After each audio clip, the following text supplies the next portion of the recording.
Did you know that in Major League Baseball, you can strike out and still be safe? That hitting a fair ball off your own helmet could hand your team 3 bases? Or that a manager, after getting ejected, is technically required to change into street clothes like he's headed to a barbecue? Yep, these aren't made-up beer league rules. These are actual, written, enforced laws of the game. Baseball is known as America's pastime. It's also known for having one of the most bloated, overly complicated, and wildly hilarious rulebooks in all of sports. Seriously, some of these rules are so absurd, they make you wonder if the MLB was invented by bored lawyers on a liquid lunch break. So today, we're diving into 15 of the weirdest, most ridiculous rules in baseball. All 100% real, all gloriously insane, and all guaranteed to leave you saying, wait, that's actually a rule? Let's get into it. First on the list, dropped third strike. Rule number 5.05, Section A, Part 2.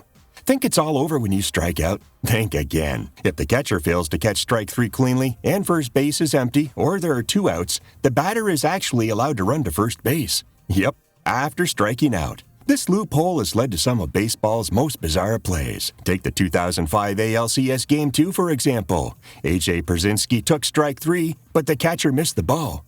Pierzynski sprinted like his life depended on it, reached first safely, and even later scored. Nice. The Angels were left arguing, confused, and borderline furious about what had just happened. So, technically, a strikeout isn't over until the ball is caught cleanly. It's baseball's version of don't count your chickens before they hatch, or your strikeouts before they're caught.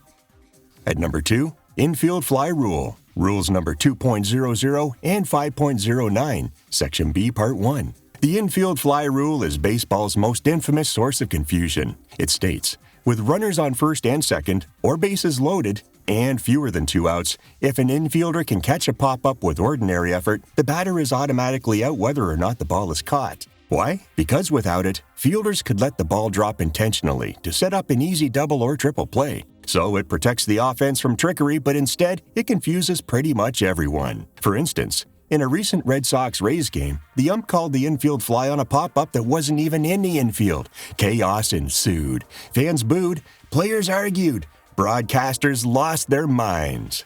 This rule is baseball's legal way of saying, I know it doesn't make sense, but just trust us.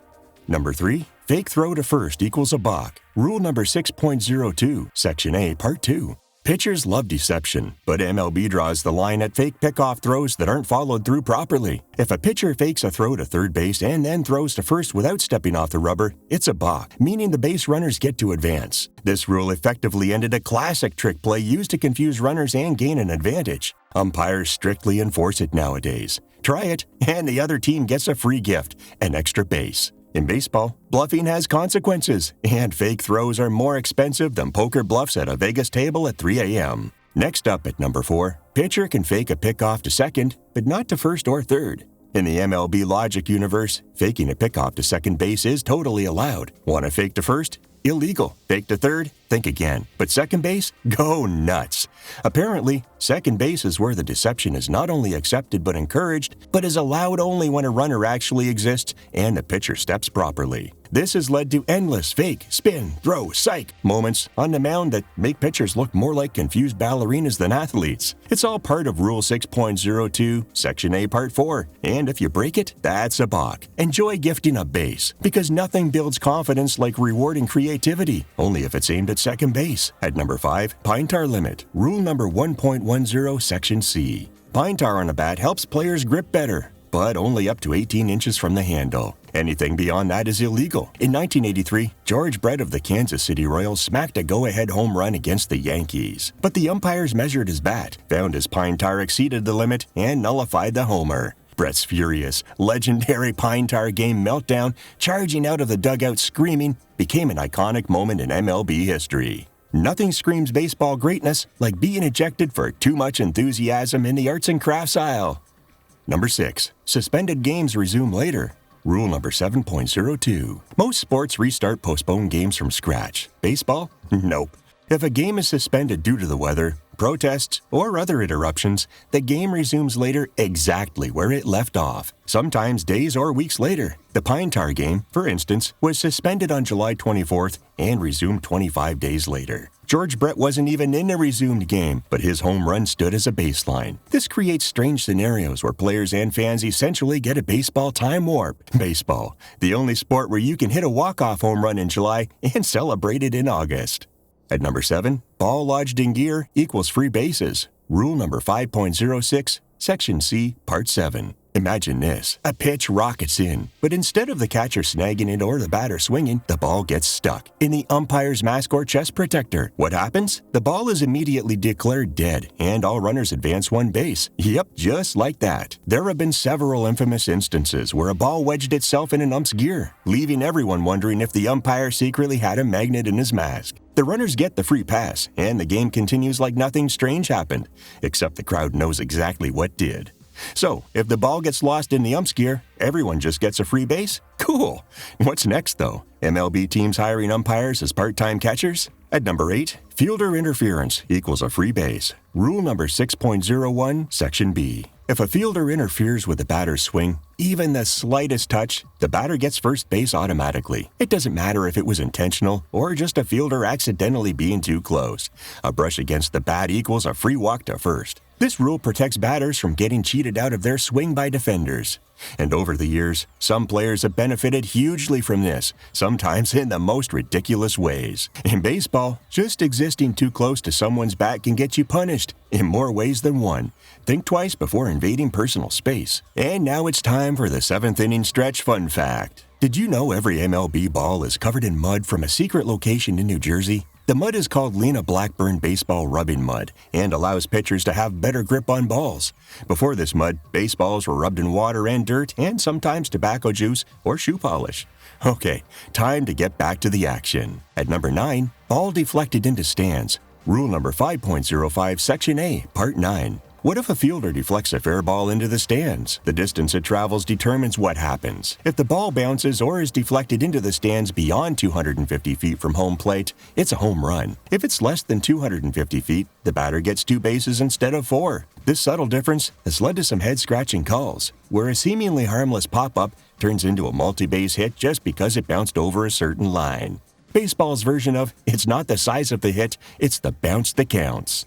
At number 10, runner's detached gear hit equals free bases. Rule number 5.06, Section B, Parts 4 and H. If a batted ball strikes a runner's detached equipment, like a helmet, glove, or mask lying on the field, the runners are awarded 3 bases. This means your own gear lying around can become an offense multiplier. In some bizarre moments, helmets have been knocked off and then accidentally struck by the ball, suddenly turning what should have been a routine out into a bases-clearing rally. Who knew your gear could betray you? Better hold on tight or risk gifting your opponents a free trip around the bases. At number 11, DH can't sit in the bullpen. Rule number 8.03, Section C. A designated hitter isn't allowed to sit in the bullpen unless they're actually working as a bullpen catcher. That means no lounging, no hanging out with relievers, and definitely no looking too relaxed. Although there's no clear MLB rule in the official rule book that supports this restriction, this one simply might be more of a clubhouse protocol or minor league policy than it is a black and white rule. Let's chalk this one up as a potential, mutually agreed upon gentleman's rule at best, but it's still interesting. And apparently, where you choose to chill in a stadium matters more than some players think.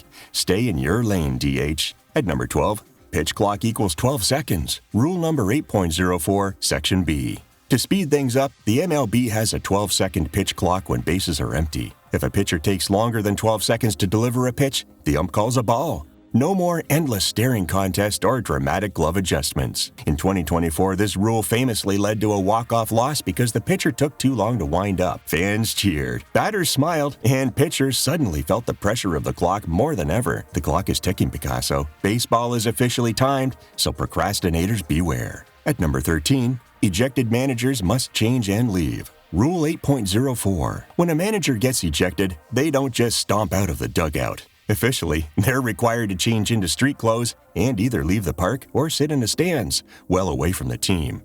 It's a sudden demotion from tactical genius to spectator, sometimes literally in jeans or a hoodie, munching popcorn. Managers have often been seen begrudgingly making the transition, glaring at the field from the bleachers. One minute you're commanding the troops, the next you're just another fan with better opinions. Go figure. At number 14, runner hit by fair ball equals an out, unless it's an infield fly. Rule number 5.09, Section B, Part 7. If a runner standing on a base is hit by a fair batted ball, they're out immediately, unless it's during an infield fly. This means staying still isn't always the safe bet. There have been moments where a perfectly placed grounder took out a surprised runner standing exactly where they should be. It's one of those rules that punishes bad luck more than bad decisions. Kinda reminds me of that classic Clash tune, should I stay or should I go? Well, which is it? At number 15, double ear flap helmets in the minors, a safety mandate. While MLB players can opt for single ear flap helmets, minor leaguers must wear helmets with 2 ear flaps for safety. This makes the minors look like a bobblehead convention at the plate. The extra flap provides better protection, but it's also become a quirky visual signature of prospects working their way up. Style points go to the big leagues.